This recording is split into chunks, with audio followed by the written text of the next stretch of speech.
The airstrip at the United States Navy Air Station in Lemoore, California, is a vast 15,500-foot strip of concrete.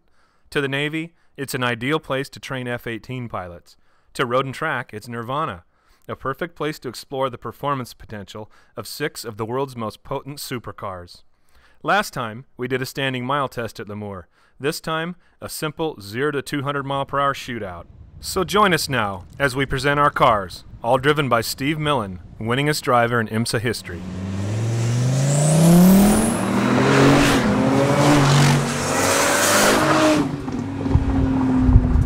Sad to say, but our Lamborghini Murcielago failed to hit 200. But it did, however, top out at 190.1 miles per hour at our mandatory 2-mile shutdown point. The 6.2-liter V12 sure sounded great, but we suspect that the car's slightly larger aftermarket wheels and tires played a role with the car's gearing and its aerodynamics. We were delighted to have Mercedes-Benz bring an SLR McLaren to our test, showing that they have loads of confidence in their supercar. But we are dismayed to report that on several of its runs, the car topped out at 199.5 miles per hour, never quite reaching the 200 mile per hour barrier. The carbon-bodied SLR is an everyday supercar, easy to drive, and a tenth quicker than the Hennessy Viper to the quarter-mile post. In typical roof tradition, the RT12 was driven up to the test, pretty much left alone when the other cars were being prepared, and then driven home by its owner. And at Lemoore, it positively flew. This car launches with an authority you'd never imagine. With a 650 horsepower flat 6 on full boil, the roof hits the quarter mile at an amazing 127.2 miles per hour. 200 miles per hour comes up in 35.5 seconds, barely more than half a minute later. Like the SLR, the finely crafted roof is a car that can be driven day in, day out.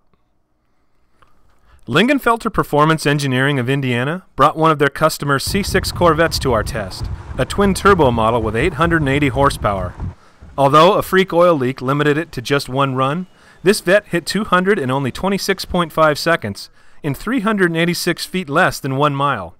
One interesting statistic: apart from the launch, where this Vet struggles for grip, the Lingenfelter Vet is an accelerative match for the almighty Bugatti Veyron.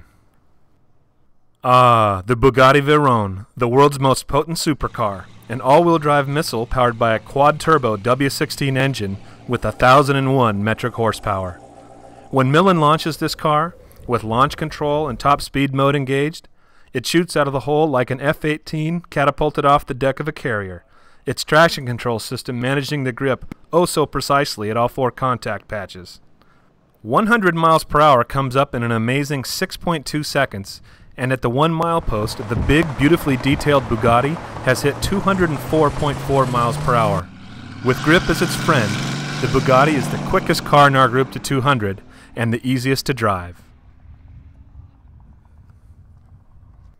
And now our champion, John Hennessy's Venom 1000 twin-turbo Viper, which hit 220.3 seconds, nearly 3 seconds less than the Bugatti.